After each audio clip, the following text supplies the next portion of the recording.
Hello friends, स्वागत है आप लोग का हमारे यूट्यूब चैनल वैम्पेक्स में। आज से हम डेली करंट अफेयर्स के क्लासेस शुरू करेंगे, जिसमें कि मैं एमसीक्यूज़ लेकर आऊँगी। ठीक है।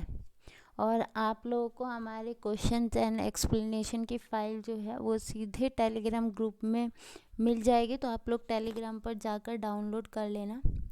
ठीक है, तो चलिए आज की हम क्लास शुरू करते हैं। हमारा फर्स्ट क्वेश्चन है कि हाल ही में खबरों में रहे श्रम शक्ति के संदर्भ में निम्नलिखित कथनों पर विचार करें।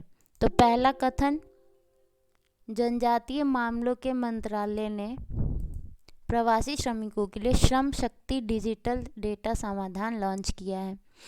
दूसरा कथन है कि वर्तमान में जनजातीय मामले के केंद्रीय मंत्री श्री रतनलाल कटारिया हैं।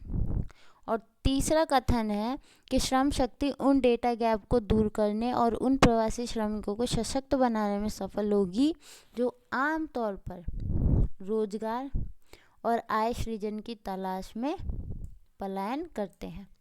ठीक है, ऑप्शंस ये रहे आप लोग के सामने हैं। आप लोग जब आंसर दें तो वीडियो पॉज कर लेना और फिर आंसर देना। चलिए मैं इसका आंसर बताती हूँ। बी इसका सही आंसर है, यानी दूसरा और तीसरा दोनों ही कथन सही था। ठीक है, तो केंद्रीय जनजातीय मामलों के मंत्री श्री अर्जुन मुंडा ने 22 जनवरी को कॉन्फ्रेंस के माध्यम से गोवा के पणजी में श्रम शक्ति का लॉन्च किया है। ठीक है, और इससे पता चल जाएगा कि केंद्रीय जनजातीय मामलों के मंत्री कौन है, श्री अर्जुन मुंडा है। ठीक है, और कब ये लॉन्च हो रहा है, 22 जनवरी को किया गया। कहाँ किया गया है, गोवा के पणजी में हुआ है। ठीक है, और इससे आपको पता ही है कि जो प्रवासी श्रमिक होते हैं उनको राष्ट्रीय और राज्य स्तर दोनों पर ही हेल्प मिलने वाली है। और इसी कॉन्फ्रेंस में उन्होंने श्रमिकों के प्रशिक्षण के लिए एक पुस्तक श्रम साथी भी लॉन्च किया है। ठीक है, हमारा नेक्स्ट क्वेश्चन है कि हाल ही में स्मार्ट एंटी एयरफील्ड हथियार का निम्नलिखित में से किस संस्थान ने सफलतापूर्वक परीक्षण किया। ठीक है, तो ऑप्शन है ए है डीआरडीओ ने, बी नासा ने, सी इसरो ने, डी इनमें से कोई नहीं। आंसर है ए, डीआरडीओ ने ये परीक्षण किया है। ठीक है, 21 जनवरी को ये उड़ीसा के तट से किया गया। ठीक है, उड़ीसा के तट से 21 जनवरी को किया गया है, और ये डीआरडीओ का 9वां सफल परीक्षण था। ठीक है, नेक्स्ट है SAW जो है इसको रिसर्च सेंटर इमारत हैदराबाद द्वारा डिज़ाइन किया गया। ठीक है, और ये 125 किलोग्राम का स्मार्ट हथियार था। 125 किलोग्राम का ये स्मार्ट हथियार था, और ये लगभग 100 किलोमीटर की रेंज से निशाना बनाने में सक्षम है। ठीक है, और वर्तमान में डॉक्टर जी सतीश जो हैं वो सचिव डीआरडीओ और डीआरडीओ के अध्यक्ष भी हैं। ठीक है, याद रहेगा। नेक्स्ट क्वेश्चन है कि हाल ही में खबरों में रहे इन्वेस्टिंग लाइफ के संदर्भ में निम्नलिखित कथनों पर विचार करें। ये पीआईबी से लिया गया है। तो पहला कथन है कि यह 3 आम इंसानों पर आधारित एक फिल्म है जो दूसरों की सेवा के लिए अपना जीवन समर्पित कर देते हैं। दूसरा कथन है कि इसका निर्देशन श्याम बेनेगल फिल्म निर्माता द्वारा किया गया है। ऑप्शंस आपके सामने हैं, आप लोग आंसर चूज कर लेना। तो हमारा आंसर है ए, यानी केवल एक सही है। ठीक है, तो एक्सप्लेनेशन कि अभी जैसे कि हम लोग को पता है कि 51 जो है भारतीय अंतर्राष्ट्रीय फिल्म महोत्सव मनाया गया है, और इसी में ये इन्वेस्टिंग लाइफ जो फिल्म है उसकी स्क्रीनिंग भी की गई। ठीक है, तो ये है क्या, ये इन्वेस्टिंग लाइफ 3 आम इंसानों पर आधारित एक फिल्म है। ठीक है, एक फिल्म है कि दूसरों की सेवा के लिए अपना जीवन समर्पित करते हैं। ठीक है, और ये 52 मिनट की नॉन फीचर फिल्म है जिसका निर्देशन किसने किया? वैशाली वसंत केंडाले ने किया है। ठीक, नेक्स्ट क्वेश्चन है अपना कि हाल ही में खबरों में रहे 5वीं राष्ट्रीय विज्ञान प्रौद्योगिकी एवं नवाचार नीति के संदर्भ में निम्नलिखित कथनों पर विचार करें। तो पहला कथन, यह 5वीं राष्ट्रीय विज्ञान प्रौद्योगिकी एवं नवाचार नीति की पहली पोस्ट ड्राफ्ट परामर्श बैठक थी। दूसरा कथन है कि इसका आयोजन 20 दिसंबर 2020 को किया गया था। ठीक है, ऑप्शंस आप लोग देख लो, आंसर दीजिए आप लोग। चलिए आंसर मैं बताती हूँ अब। आंसर ए सही है। ठीक है, तो हम लोग देखेंगे कि ये पहली पोस्ट ड्राफ्ट परामर्श बैठक थी जो कि 21 जनवरी 2021 को आयोजित की गई थी। ठीक है, और इस बैठक में विशेषज्ञों ने राज्य स्तर पर शोधकर्ताओं का नेटवर्क विकसित करने और उसे राष्ट्रीय स्तर पर जोड़ने और प्रौद्योगिकी रूप से पिछड़े क्षेत्रों में उत्कृष्टता के केंद्र स्थापित करने और अंतर संस्थागत सहयोग स्थापित करने के लिए केंद्र और राज्य की सहयोग की बात कही कि अगर ये सारी चीज़ें विकसित करनी है तो केंद्र और राज्य के सहयोग की ज़रूरत है। तो केंद्र और राज्य को इन क्षेत्रों में मिलकर काम करना होगा। ठीक है, नेक्स्ट क्वेश्चन है कि हाल ही में खबरों में रहे भारत विज्ञान OTT चैनल के संदर्भ में निम्नलिखित कथनों पर विचार करें। तो पहला कथन है कि विज्ञान प्रसार द्वारा इसका प्रबंधन किया जाता है। दूसरा, इस चैनल का औपचारिक रूप से शुभारंभ 15 जनवरी 2020 को किया गया था। तीसरा कथन है कि विज्ञान प्रसार विज्ञान एवं प्रौद्योगिकी विभाग का एक स्वायत्त संगठन है। ठीक है, चलिए आंसर देखते हैं। आंसर बी सही है। ठीक है, तो विज्ञान एवं प्रौद्योगिकी से जुड़े देश के OTT चैनल इंडिया साइंस ने 15 जनवरी 2021 को 2 वर्ष पूरा कर लिया अपना। ठीक है, यानी इसका शुभारंभ कब हुआ था? 15 जनवरी 2019 को। ठीक, 2019 में इसको लॉन्च किया गया और 15 जनवरी को इसका दूसरा वर्ष पूरा हुआ। ठीक है,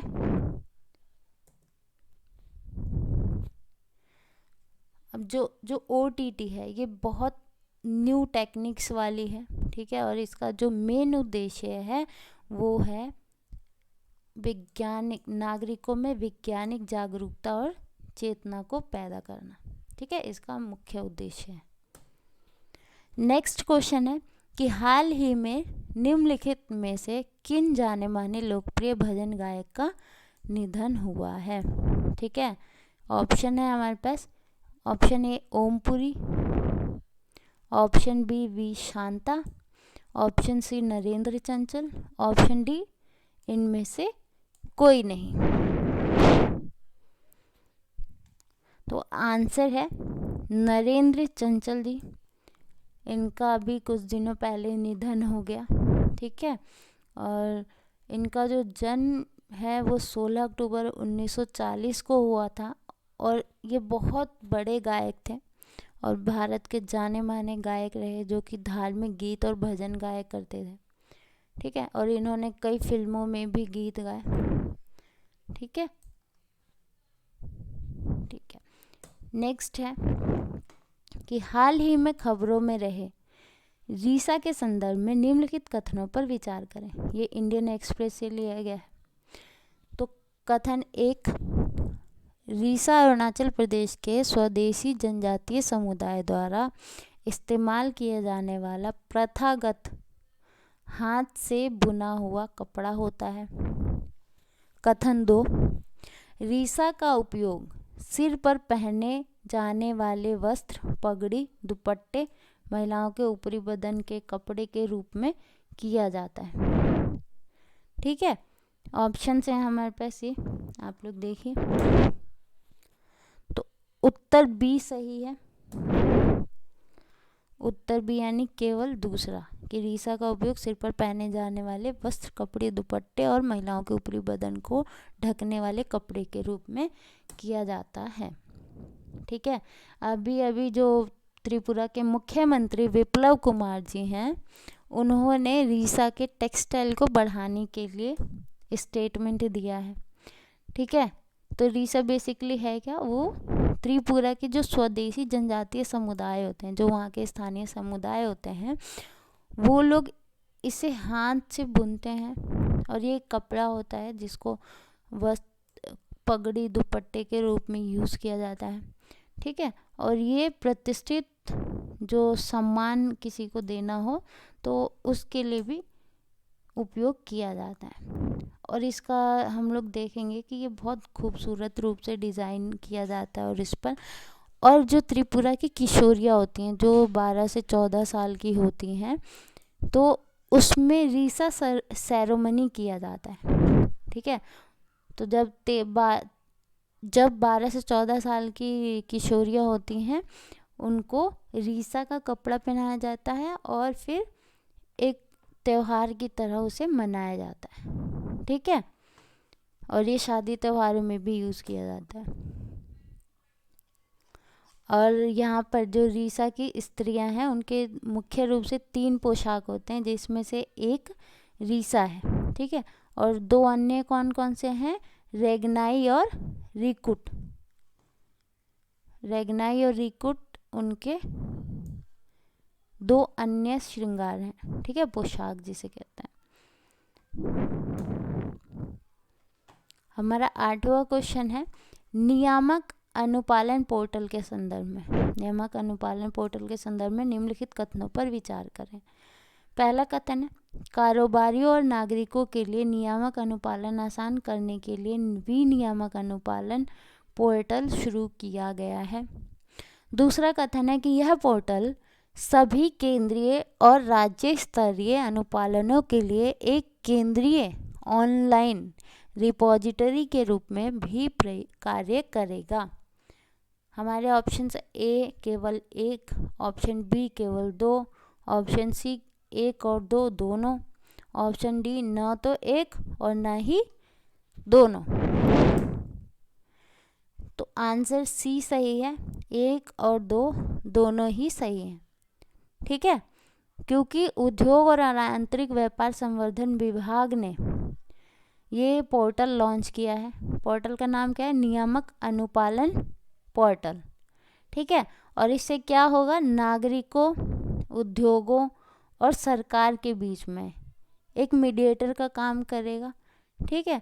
जिससे जो सरकार और नागरिकों के बीच में एक गैप बना रहता है, उसको दूर किया जा सकेगा। ठीक है। और ये सभी राज्य और केंद्रीय स्तर के अनुपालन के लिए पहला केंद्रीय ऑनलाइन रिपोजिटरी पोर्टल है। ठीक है, पहला ये रिपोजिटरी पोर्टल है। और ये जो पोर्टल है वो क्या क्या कार्य करने वाला है, देखिए। केंद्रीय मंत्रालय, राज्य, केंद्र शासित प्रदेश और अन्य विभाग अपने दायरे में नियमों, कानूनों और नियमों की जांच करेंगे। सभी तरह के नियम कानूनों की ये जांच करेगा। फिर इन क्रियाओं को सरल बनाने के लिए कार्य योजना लागू करेंगे और मुख्य रूप से बोझिल अनुपालन को दूर करेंगे और निरर्थक कृत्यों को निरस्त करेंगे और कानूनों को कम करेंगे।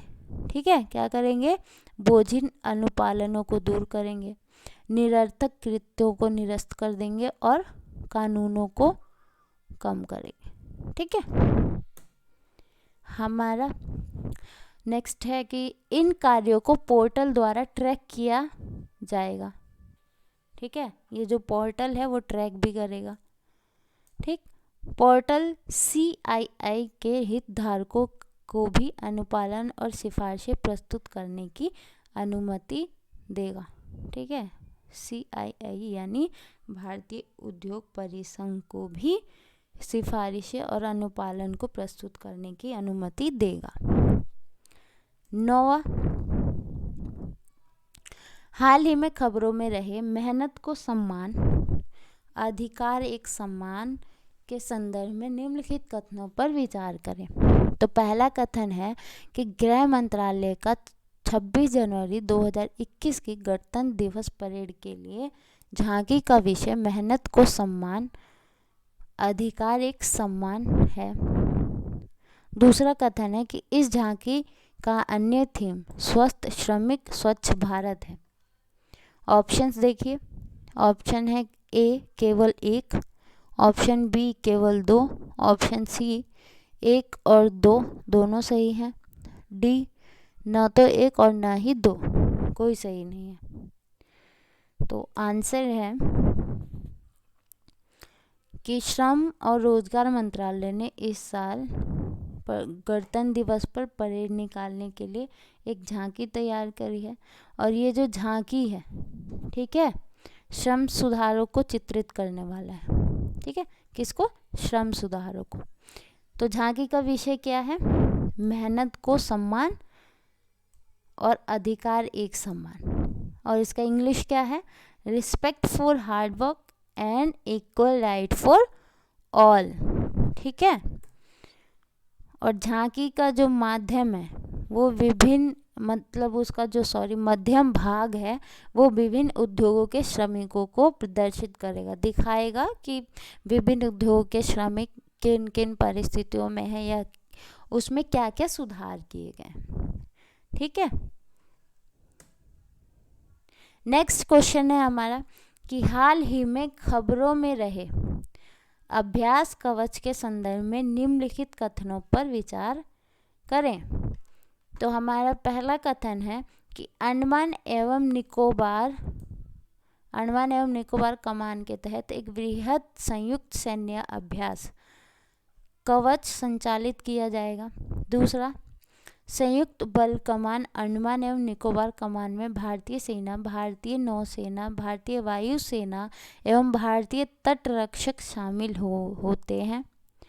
तीसरा कथन है कि अंडमान एवं निकोबार कमान देश का एकमात्र संयुक्त बल कमान है। ठीक है, तो ऊपर दिए गए निम्नलिखित कथनों में से सही कथन का चयन करें। तो आप लोगों के सामने ऑप्शन है। ठीक है, देखिए आंसर डी सही है, यानी कथन 1, 2 और 3 तीनों ही कथन सही हैं। ठीक है, देश के एकमात्र संयुक्त बल कमान अंडमान एवं निकोबार कमान है। ठीक है, और इसी के तहत भारतीय वायुसेना, भारतीय नौसेना, भारतीय वायुसेना एवं भारतीय तटरक्षक के संसाधनों को मिलाकर एक संयुक्त रूप से सैन्य अभ्यास किया जा रहा है, जिसका नाम क्या है दिया गया है? अभ्यास कवच। ठीक है, और इस अभ्यास में समुद्री निगरानी संसाधनों का इस्तेमाल और इस्तेमाल में तालमेल कायम करना, वायु एवं समुद्री हमलों, वायु रक्षा, पनडुब्बी तथा लैंडिंग संचालनों के लिए समन्वय कायम करना शामिल रहेगा। और इन तीनों ही सेनाओं में हर तरह के इलेक्ट्रॉनिक तथा मानवीय इंटेलिजेंस के साथ साथ संयुक्त इंटेलिजेंस निगरानी एवं सैनिक सर्वेक्षण भी किया जाएगा। ठीक है, तीनों सेनाओं के अभ्यास का जो लक्ष्य है वो क्या है? संयुक्त युद्ध क्षमताओं को बेहतर बनाना। क्या है? संयुक्त युद्ध क्षमताओं को बेहतर बनाना और संचालित संबंधित तालमेल को बढ़ाने की दिशा में मानक संचालन प्रक्रिया को तैयार करना।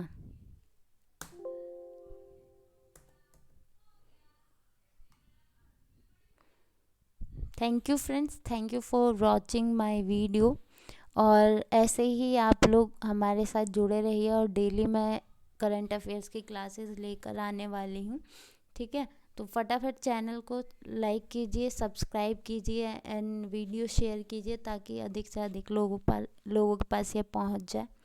Thank you for watching this video.